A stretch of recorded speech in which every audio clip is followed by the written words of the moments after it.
He was Superman to everybody, but a single gunshot told another story. And in Culver City, MGM slipped pills into Judy Garland's trembling hand.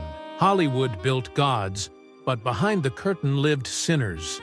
Actors forced into double lives by an industry that polished their smiles while burying their struggles and sins. Here are 18 double lives the studios tried to bury. Number 1. George Reeves, Superman who couldn't fly away. The gunshot echoed through his Benedict Canyon home in 1959, and within hours the papers would call it a suicide. But Hollywood whispered something darker. George Reeves, the smiling man of steel to millions of children, had died under circumstances so suspicious, even the police couldn't make the story fly. Reeves had become a household name in the early 1950s, donning Superman's cape for the hit television series Adventures of Superman, sponsored by Kellogg's Corn Flakes. Hi!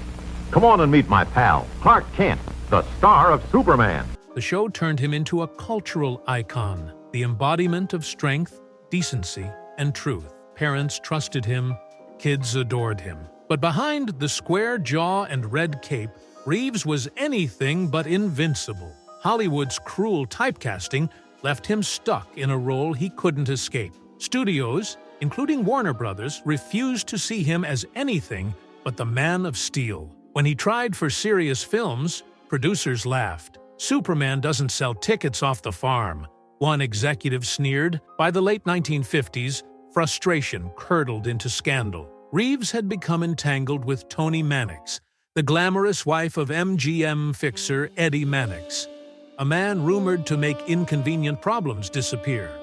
For years, the affair was Hollywood's open secret, whispered about at Romanoff's, printed in Luella Parsons' column, but never directly confronted.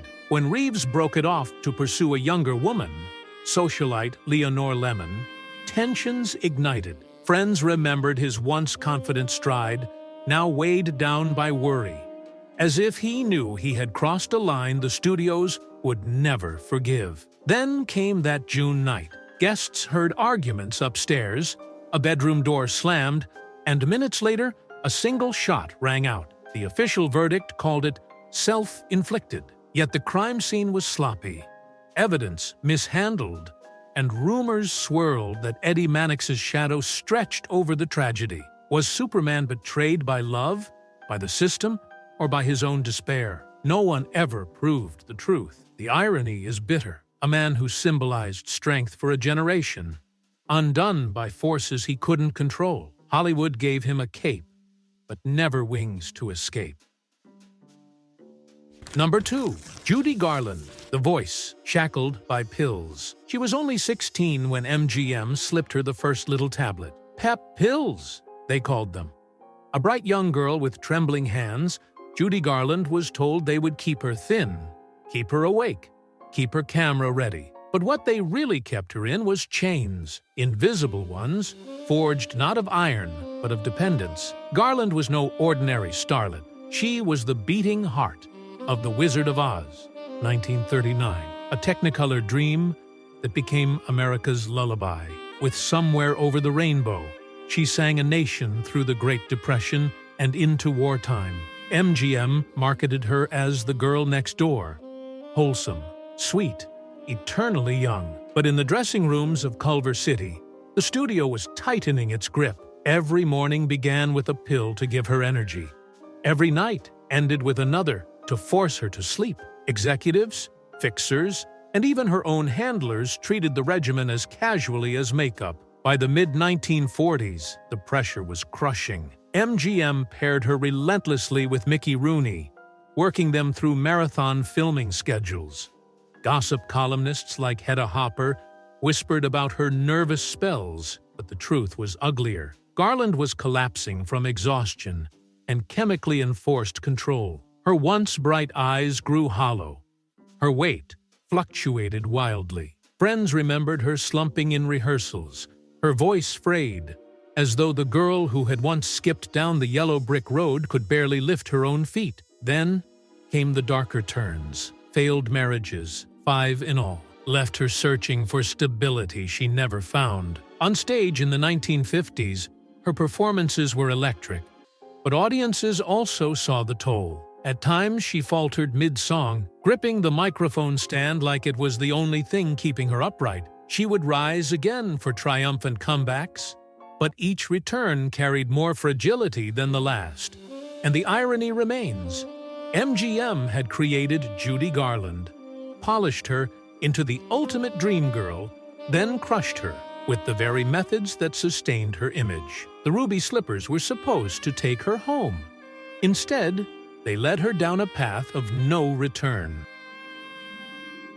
Number 3. Errol Flynn, Hollywood's pirate on trial. The headlines in 1943 read like something out of a pulp magazine. Matinee idol in court. Errol Flynn, Warner Brothers' most bankable swashbuckler, was no longer swinging from the rigging of Captain Blood, 1935, or The Adventures of Robin Hood, 1938. Instead, he was fighting for his freedom. A star adored by millions was suddenly dragged through the mud of scandal, and Hollywood held its breath to see if their golden pirate would sink. Flynn was the epitome of charm. With his roguish grin and fencing sword, he turned costume adventures into box office gold. Women swooned. Men wanted to be him. But behind the curtain of Errol Flynn's charisma, trouble brewed. The trial accused him of misconduct with young women, a case that captivated gossip columnists like Luella Parsons and Hedda Hopper. Warner Brothers rushed to protect its jewel, hiring top lawyers and spinning the press. The jury, swayed by his star power and swaggering testimony, acquitted him. Fans cheered, but whispers lingered. From that moment forward, In Like Flynn meant more than daring seductions. It carried the sting of scandal. Even after the courtroom drama, Flynn seemed determined to live life as recklessly as his on-screen heroes. Affairs with starlets, broken marriages, and late-night parties in Hollywood Hills mansions became his off-screen trademarks. Rumors followed him overseas, too. Tales of wartime espionage, of connections with shadowy figures in Havana and the Caribbean. Whether true or not, the mystique only deepened the sense that Flynn's life was a film noir unfolding in real time. By the 1950s, the toll was undeniable. His once athletic frame sagged, and the boyish charm turned into a weary mask. Studios offered fewer roles, sensing audiences no longer saw a hero, but a scandal-ridden reminder of excess. Flynn himself admitted he had lived 10 lives in one, yet each seemed to end in disappointment. And so the great irony, the man who played Robin Hood, who stole from tyrants and gave to the poor, spent his final years broke, ill, and mistrusted. Errol Flynn had lived like one of his own characters, bold, reckless, unforgettable. But unlike in the movies, no last-minute rescue ever came. Number 4. Clara Bow, the it girl who was silenced by rumors. It began with whispers in smoky speakeasies and ended in screaming headlines. Clara Bow, the flapper queen of the 1920s, went from Hollywood's most bankable star to its most slandered casualty. Rumors of wild parties, orgies, and lovers filled the gossip pages, some outlandish fabrications, others carrying just enough truth to ruin her. By the time the tabloids were done, the it girl had been stripped of everything except her shame. In the silent era, Bow was electric. Films like It, 1927, and Wings, 1927, Paramount's Pride, and the first Academy Award winner for Best Picture, made her a cultural phenomenon. She wasn't aristocratic like Gloria Swanson or mysterious like Greta Garbo. She was real, vibrant, a Brooklyn girl whose vitality leapt off the screen. Audiences adored her natural energy, and for a few glorious years, she defined the jazz age. But Hollywood is cruelest to women who refuse to play by its rules. By 1930, the gossip press circled like vultures. Luella Parsons and Photoplay fed on stories of Clara's supposed affairs with football players, fellow stars, even entire parties at once. The cruelest blow came when her secretary accused her of indecency and theft, sparking a trial that splashed her private life across every paper. Though cleared legally, her reputation was shredded. Paramount, once her champion, quietly turned its back. Bow, who had carried them through the roaring decade, was suddenly treated like a liability. Her marriage to cowboy star Rex Bell offered a retreat, but it was also an exile. At just 28, Clara walked away from Hollywood, retreating to a Nevada ranch, as the industry embraced talking pictures without her. What was left was not the carefree girl of it, but a woman broken by scandal. A star dimmed not by lack of talent, but by lies and the public's appetite for them. And so Clara Bow became the first great cautionary tale of Hollywood fame. A woman whose magnetism built an empire of fans, only to be torn apart by the same publicity machine that created her. The It Girl had everything, until rumors took it all. Number 5. Montgomery Clift. The face rebuilt, the soul shattered. The crash came without warning. On a quiet night in 1956, after leaving a dinner party at Elizabeth Taylor's Beverly Hills home, Montgomery Clift's car slammed into a telephone pole. His jaw was shattered, his nose broken, his face a ruin. Taylor herself rushed to the wreck, pulling teeth from his throat so he wouldn't choke. The tabloids would later call it the most famous accident in Hollywood. But what it really created was a man reborn, not in triumph, but in torment. Montgomery Clift had been the golden boy of the late 1940s and early 50s. His performances in A Place in the Sun, 1951, and From Here to Eternity, 1953, were magnetic, rivaling Brando and Dean as symbols of brooding intensity. Unlike the stiff studio idols of the past, Clift was raw, emotional, modern. He was Paramount's answer to the method wave, and fans adored him. But after the crash, every close-up became a reminder of what had been lost. Surgeons pieced him together, yet the symmetry was gone. The camera that once worshipped him now revealed shadows of pain. Behind the scenes, Clift's decline accelerated. He leaned on pills and drink to dull the constant agony of his injuries. Directors whispered about delays, slurred lines, sudden fits of despair. On the set of Raintree County, 1957, Taylor shielded him from the worst gossip, but even her loyalty couldn't protect him from the industry's cold calculations. Hollywood had little patience for fragility. By the 1960s, he was a ghost, haunting his own career. His work in The Misfits, 1961, beside Marilyn Monroe, hinted at his former brilliance, but it was clear to all that Clift was fading. Friends described him as living in twilight. Curtains drawn, body frail, phone rarely answered. The man once hailed as the future of acting became a cautionary tale of what fame and fate can destroy. And the bitter irony? Montgomery Clift survived the accident that should have killed him, only to spend the next decade slowly consumed by its aftermath. Hollywood rebuilt his face, but it could never rebuild his soul. Number 6. Clark Gable, the king who carried a secret shame. The smile was dazzling, the charm effortless.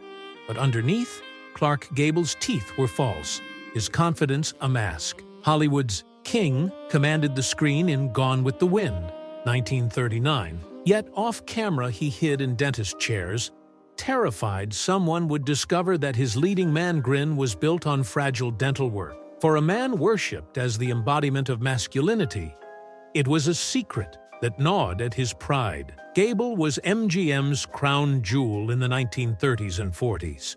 From It Happened One Night, 1934, which earned him an Oscar, to his indelible turn as Rhett Butler, he embodied rugged confidence. Gossip columnists called him the man every woman wanted, the man every man envied. But behind the aura of invincibility, his personal life was as turbulent as any melodrama. His marriage to Carole Lombard seemed like a fairy tale, the king and the queen of Hollywood, until her tragic plane crash in 1942 left him shattered. To escape grief, Gable enlisted in the U.S. Army Air Forces, flying missions over Europe. Studios framed it as heroism, but friends whispered it was closer to a death wish. Returning from war, he found the screen waiting, but the years had marked him. His once vital performances dulled, and rumors of affairs filled the void. He courted starlets decades his junior, desperate to prove he was still desirable. Hedda Hopper and Luella Parsons hinted at liaisons he denied, but the whispers never stopped. At home, his temper and insecurities strained every relationship. By the 1950s, Gable's health faltered. Years of cigarettes, stress, and studio demands weighed heavily. On the set of The Misfits, 1961, his final film alongside Marilyn Monroe, he pushed himself through grueling stunts. Weeks later, he collapsed, and within days, the king was gone at just 59. Fans mourned. Hollywood eulogized him, but those who knew him spoke quietly of the man who never escaped his own private shame. The irony was cruel. Clark Gable, the indestructible symbol of American manhood, lived his life terrified of being unmasked. Hollywood crowned him royalty, but even a king cannot hide his broken teeth forever.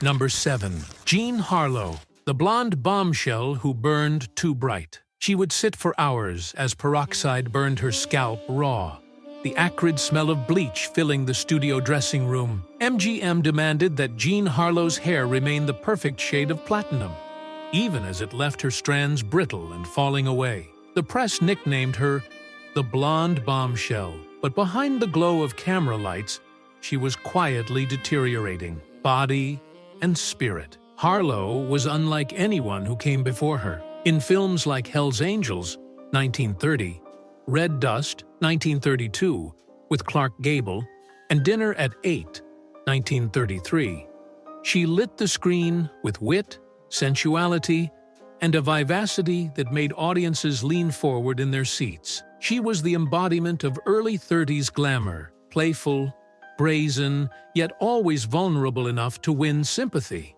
Fans adored her. Gossip columnists devoured her every move. But behind the laughter and sparkle, whispers followed. Failed marriages, rumored affairs, and a studio machine that saw her more as an image than a woman. By 1935, tragedy deepened. Her second husband, MGM producer Paul Byrne, was found dead in their home, and though the studio ruled it a personal tragedy, rumors swirled about scandal and cover-up. Harlow never spoke publicly about it, but the shadow of suspicion clung to her. To the outside world, she smiled through the pain. On set, she joked with Spencer Tracy, bantered with Gable, and maintained her allure. Off set, she battled exhaustion, back pain, and a mysterious illness doctors struggled to name. By the spring of 1937, the toll was impossible to hide. On the set of Saratoga, she collapsed, her once luminous face now pale and swollen. Friends thought it was exhaustion. In truth, kidney failure was overtaking her body. MGM rushed to finish the film, using stand-ins and doubles to mask her absence. She never returned. Jean Harlow, Hollywood's first true platinum star, was dead at only 26. The irony cut deep. A woman whose image symbolized vitality, youth, and allure, undone by the very system that demanded perfection. Hollywood gave her immortality, but at a cost so steep, it burned her away before she ever had a chance to grow old. Number 8. Barbara Payton. From red carpets to Skid Row. In 1950, Barbara Payton stepped onto the Warner Brothers lot in a white mink coat, her arm linked with screen idol James Cagney. A new contract in her pocket. Gossip columnists declaring her the next big thing. She looked every inch a rising star. But within a decade, the same woman would be photographed staggering through Hollywood Boulevard, selling autographs for $1. Her glamour traded for survival. Few falls in Hollywood were as swift or as merciless. Payton's career began with a blaze of promise. Films like Kiss Tomorrow Goodbye, 1950, Opposite Cagney in Dallas, 1950, with Gary Cooper showed she had both sultry presence and screen charisma. Warner Brothers had finally found their blonde bombshell to rival MGM's Jean Harlow legacy. But off-screen, Barbara lived recklessly. The gossip pages thrived on her headline romances: Gregory Peck, Howard Hughes, and Franchot Tone. At the height of her fame, she began a torrid affair with actor Tom Neal, a man known for his temper as much as his rugged good looks. The scandal exploded in 1951 when Neal brutally fought Franchot Tone, Barbara's fiancé, outside her apartment. Tone landed in the hospital with a broken nose and fractured cheekbones. And though Barbara stood by him briefly, the press painted her as a femme fatale whose love life was chaos incarnate. Studios recoiled. Scripts dried up. By 1953, she was reduced to bit parts. And soon, not even those. What followed was a slow-motion collapse. Unable to find steady work, Payton drifted from lover to lover, drowning her disappointments with drink. Photographers caught her in dingy bars, her once famous face bloated and weary. By the 1960s, she was living in cheap motels, writing a confessional memoir that read less like triumph and more like surrender. When Barbara Payton died in 1967, she was only 39 years old. In her purse was just $200, the remnants of a fortune once spent on furs, jewels, and champagne. Hollywood had paraded her on red carpets as its next golden girl, only to discard her when the scandals outweighed the glamour. The tragedy was not just her downfall, but how quickly the town that built her turned its back. Number 9. Tyrone Power, the matinee idol who lived a double life. He collapsed mid-performance, clutching his chest on a Madrid film set in 1958. Within minutes, Tyrone Power, Hollywood's swashbuckling prince of the 1930s and 40s, was gone at just 44 years old. The official cause was a heart attack, but the whispers began immediately that Power's private life, carefully concealed by the studio system, had finally caught up with him. At his height, Power was box office royalty. In The Mark of Zorro, 1940, and Blood and Sand, 1941, he leapt across the screen with the same dashing flair as Errol Flynn, but with a brooding sensitivity that made women swoon. 20th Century Fox sold him as the ultimate romantic idol, parading him in costume dramas, comedies, and war films alike. Behind the posters, though, his life was far less simple. Power lived under the watchful eyes of gossip columnists like Luella Parsons, who praised his charm while hinting at a string of whispered liaisons. The rumors painted a double portrait. Publicly, he courted starlets and married twice, first to French actress Annabella, later to Linda Christian, the Mexican Marilyn Monroe. But insiders murmured about clandestine relationships with men, dangerous in an era when Hollywood erased careers at the faintest hint of scandal. Studio fixers at Fox worked overtime to keep stories buried, fearing that one photograph or careless word could destroy their golden idol. By the 1950s, Power sought escape from the Hollywood treadmill. He served honorably in the Marine Corps during World War II, yet returned restless, often taking stage roles in Europe, rather than enduring the grind of studio contracts. Still, no matter how far he traveled, the rumors followed of late-night parties, secret romances, and a star living two lives at once. His sudden death in Spain stunned fans. The newspapers mourned a matinee idol struck down in his prime. But among industry insiders, the tragedy carried a darker irony. Power had spent his life trying to balance two identities: the man Hollywood needed him to be, and the man he truly was. In the end, both were silenced before he ever had the chance to grow old. Number 10. Frances Farmer, the star gaslit into madness. She was dragged from a hotel lobby in handcuffs, hair disheveled, her defiance flashing in wide eyes that refused to bow. Frances Farmer, once Paramount's radiant rebel, was no longer being groomed for stardom. She was being marched into institutions. The same town that had celebrated her beauty and brains now branded her uncontrollable. A warning shot to every woman who dared to question Hollywood's rules. Farmer's ascent had been meteoric.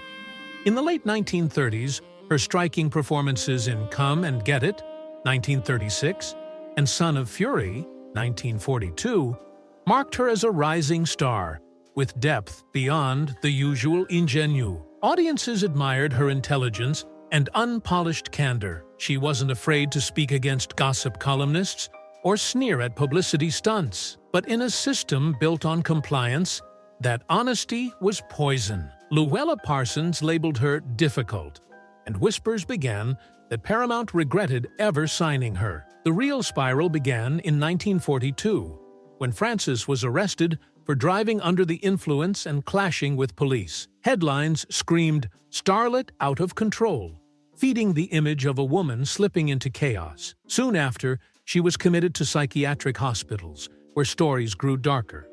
Some claimed she endured brutal treatments, including shock therapy.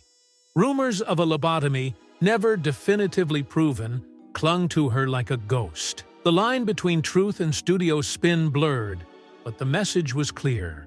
Hollywood had the power to erase a problem star. Released years later, Farmer attempted comebacks in the 1950s, appearing in stage plays and modest television roles. But the magic was gone. She was no longer the luminous rebel of Paramount's golden days. Instead, she was cast as a tragic figure, her name invoked in whispers about how far a woman could fall once the system turned against her. The bitter irony is that Frances Farmer's greatest crime was not scandalous affairs or outrageous demands. It was refusing to play the obedient Hollywood game. She wanted to be taken seriously, and for that, the studio machinery ground her down. In the end, her story became less about madness and more about control, a chilling reminder of what happens when a star dares to shine on her own terms. Number 11. Hattie McDaniel, the Oscar winner. Forced to the back row on February 29, 1940, the applause thundered inside the Coconut Grove nightclub. Hattie McDaniel had just made history, becoming the first black performer to win an Academy Award for her role as Mammy in Gone with the Wind. Yet the irony was as bitter as it was triumphant. The hotel where the ceremony was held enforced segregation, and McDaniel was seated at a small table against the far wall, away from her white co-stars. The very night she shattered barriers, she was reminded she would never be treated as their equal. Hattie's career was groundbreaking and heartbreaking in equal measure. She had entered Hollywood in the early 1930s, singing on radio before transitioning into films like Judge Priest, 1934, and Showboat, 1936. Audiences loved her warmth and comedic timing, but studios had little imagination for black performers. Time and again, she was cast as maids, cooks, or nannies. "I'd rather play a maid than be one," she once quipped, her wit cutting through the prejudice. The triumph of Gone with the Wind should have been her crowning glory. Clark Gable, a friend, pushed for her inclusion in the film despite industry resistance. When her performance stole the movie, she cemented herself in cinematic history. But the backlash came quickly. Civil rights groups criticized her for perpetuating stereotypes, while Hollywood continued to limit her to roles that kept her confined to aprons and kitchens. McDaniel was trapped, celebrated enough to win an Oscar, yet denied the chance to break free from the very image it rewarded. As the years passed, the studio system abandoned her. She found work in radio, even starring in Beulah, but was forced to surrender the role when the NAACP protested its caricatures. By the time she died in 1952, just 57 years old, she had asked to be buried at Hollywood Forever Cemetery. The request was denied because of her race. The cruelest irony? Hattie McDaniel had opened a door for generations to come, yet she herself was barred from entering Hollywood's promised land. The night she made history, she was still kept in the back row. Number 12. John Garfield, The heartthrob blacklisted by fear. He wasn't destroyed by scandal in the bedroom or collapse on a set. John Garfield was destroyed by politics. In 1951, the former street kid turned Hollywood idol found himself staring down the House Un-American Activities Committee. The whispers of communist sympathizer were enough. By then, Garfield's career had already been poisoned. Studios, too terrified to put his name on a marquee. At 39, his heart finally gave out. But it was fear and paranoia that killed him long before. Garfield was unlike the polished leading men of his day. In Body and Soul, 1947, and Force of Evil, 1948, he brought raw intensity, an authenticity that came from his own hard-scrabbled childhood in New York. He wasn't a Gable or a Flynn.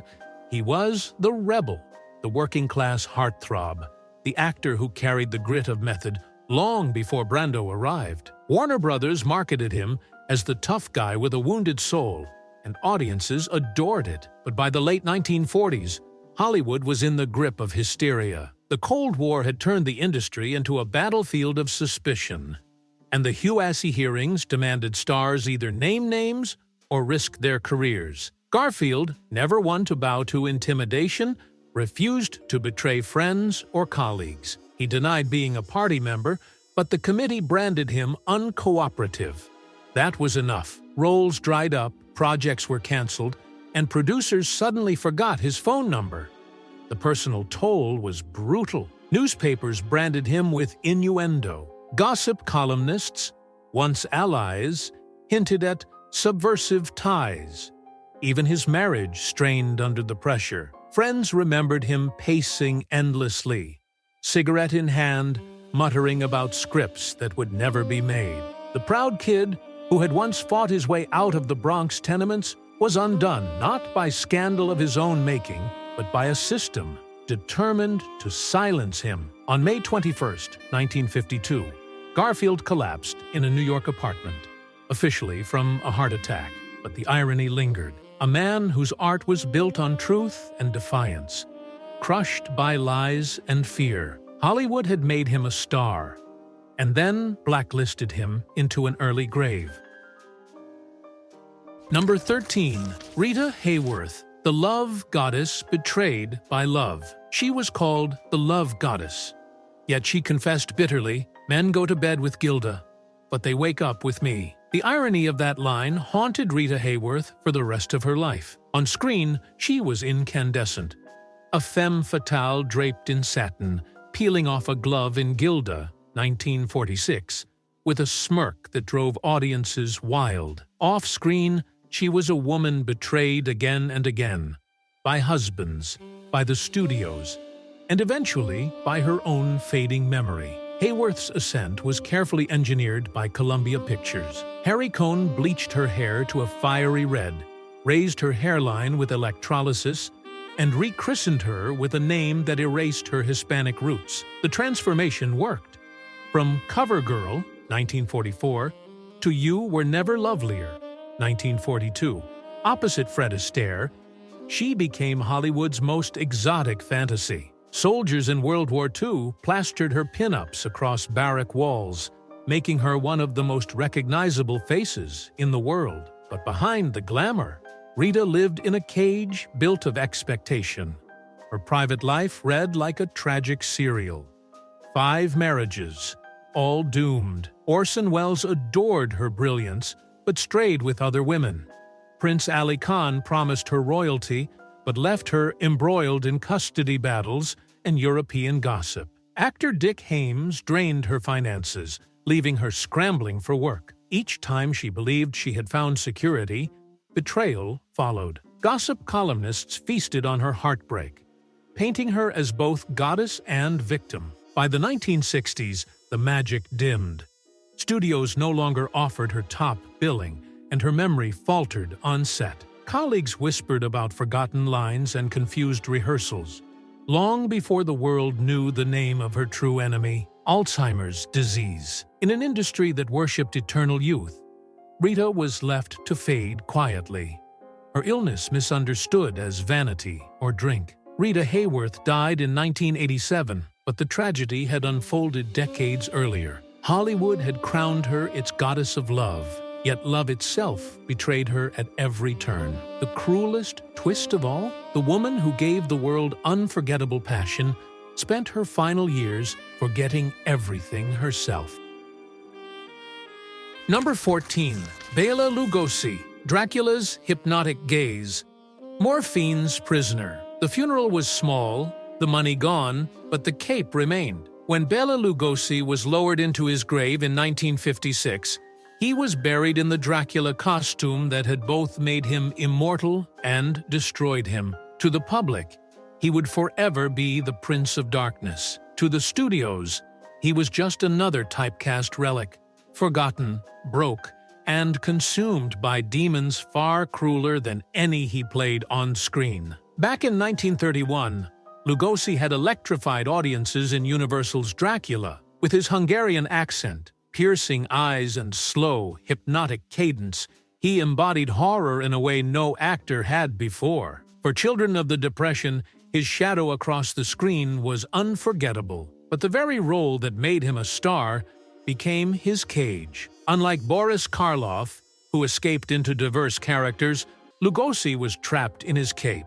Producers refused to see him as anything but the Count. The decline began swiftly. By the late 1930s, he was appearing in low-budget thrillers and serials, often billed beneath younger stars. The once proud leading man now accepted roles in cheap Poverty Row pictures, his dignity slipping with each credit. Gossip whispered of strange hours and trembling hands. In truth, Lugosi had turned to morphine, at first for chronic sciatica, later to numb a deeper despair. The drug left him unreliable, broke, and begging for work that never came. In 1955, desperate and humiliated, he did something unthinkable for a star of his stature. He checked himself into a public hospital to seek treatment. The headlines splashed his shame across the country. Dracula battles morphine.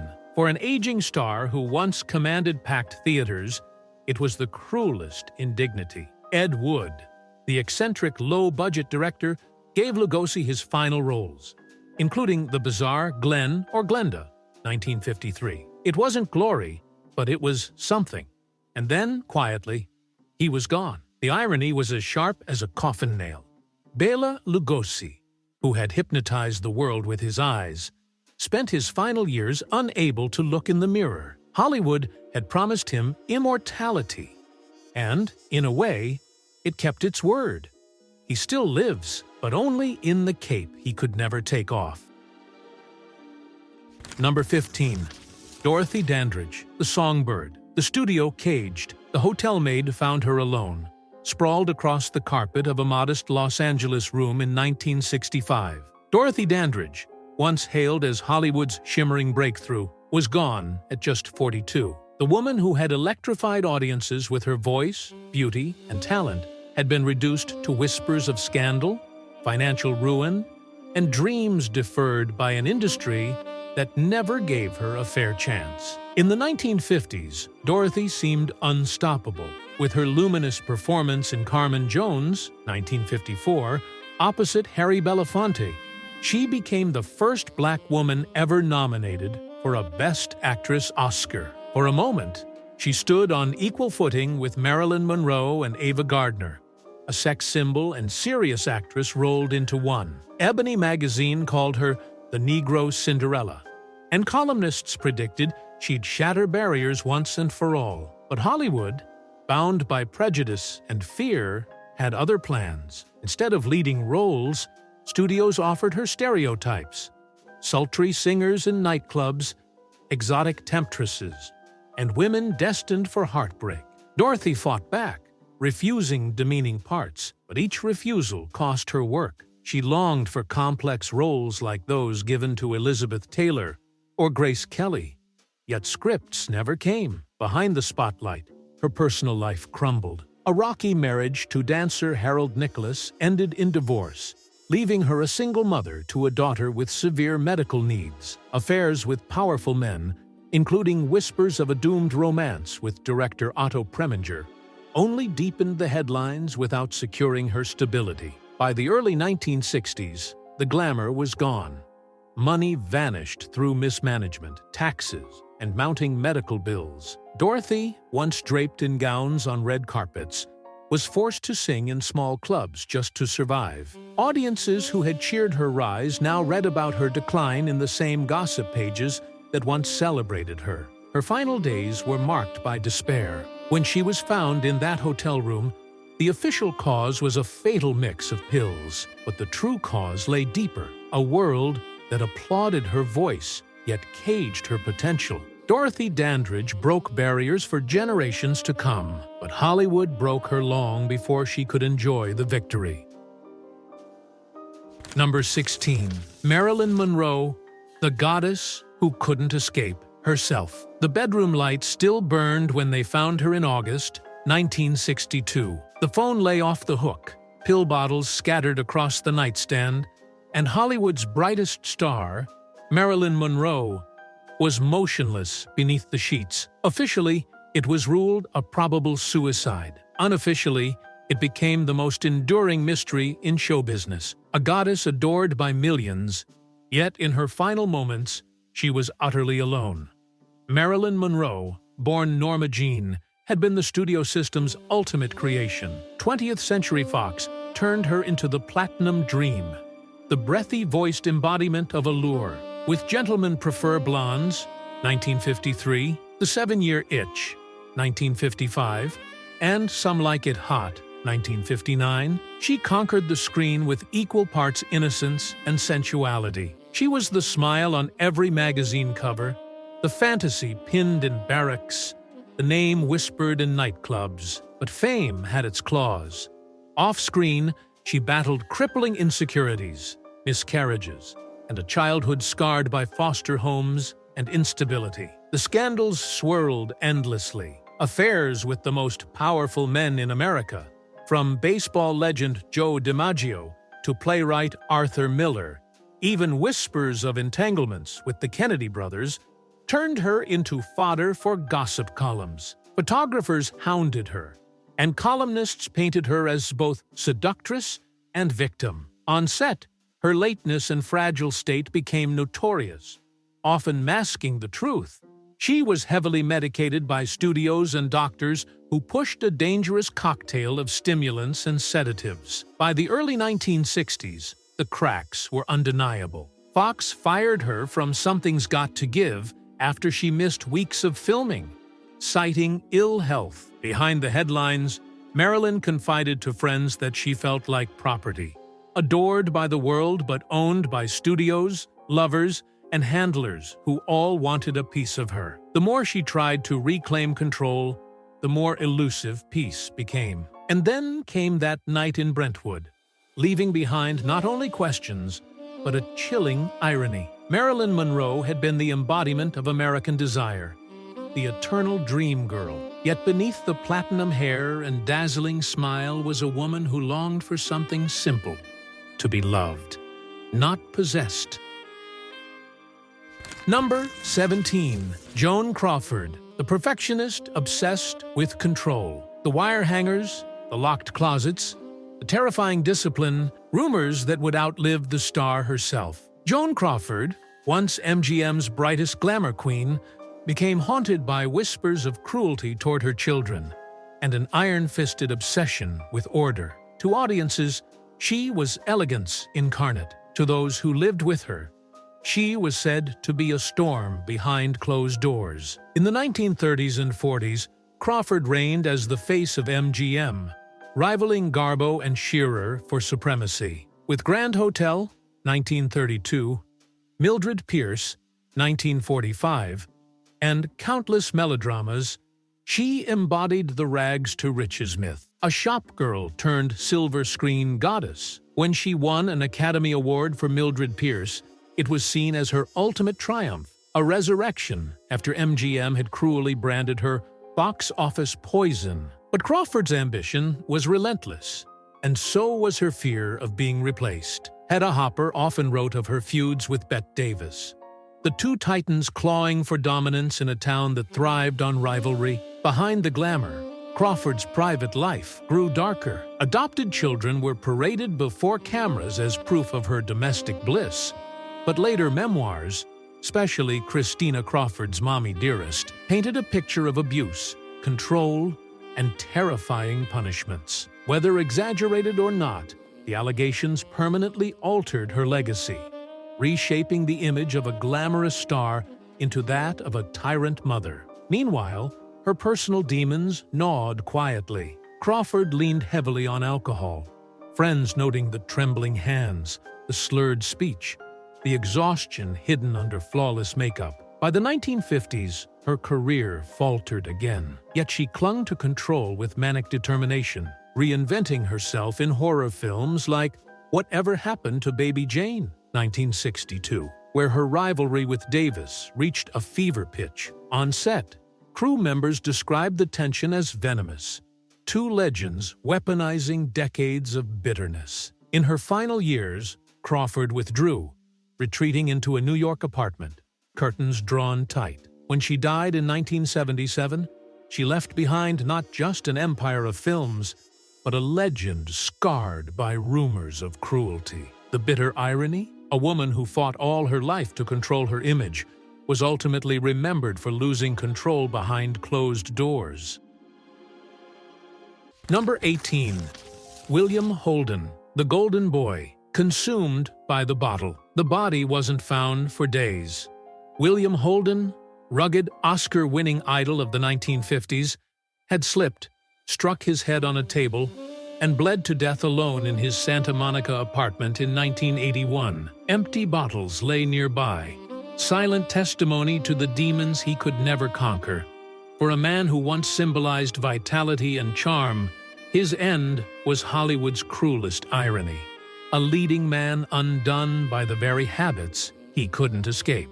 Holden rose to stardom with Sunset Boulevard, 1950, delivering the unforgettable narration of a screenwriter floating dead in a pool, a role that foreshadowed his own dark fate.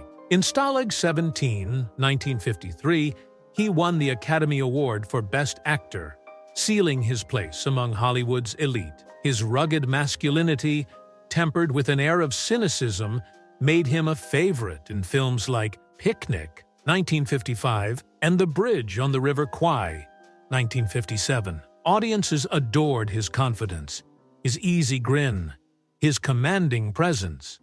But off-screen, the cracks widened. Holden was battling personal demons, and his greatest rival wasn't another actor. It was the bottle. By the 1960s, his drinking was an open secret in Hollywood. Friends described him arriving to sets trembling, nursing flasks between takes. Gossip columnists hinted at affairs and volatility, but the studios protected their golden boy, hoping audiences would never see what lurked behind the charm. Yet his performances reflected the toll.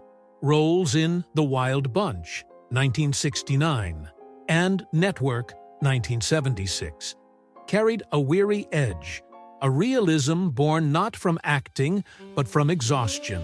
His personal life mirrored the decline. Romances with actresses like Stepfanie Powers revealed both tenderness and torment. With alcohol shadowing every relationship, he withdrew socially, spending more time alone, drinking heavily, and avoiding the limelight he once dominated. And then, the fall. A simple stumble in his apartment turned fatal. The man who once embodied strength, bleeding out in silence. His death shocked Hollywood, not only for its lonely brutality, but for the bitter symmetry with his most famous roles, narrating doom, embodying disillusion, living on the edge of collapse. The tragic irony? William Holden, the golden boy of Hollywood, died not on a grand stage or glamorous set, but alone, consumed by the one opponent he could never defeat. The studios crowned them legends, but time revealed their scars. Fame promised immortality, yet their truths were buried until now. Which hidden life moved you most? Share your memories in the comments, and subscribe to uncover more scandals Hollywood hoped you'd never see.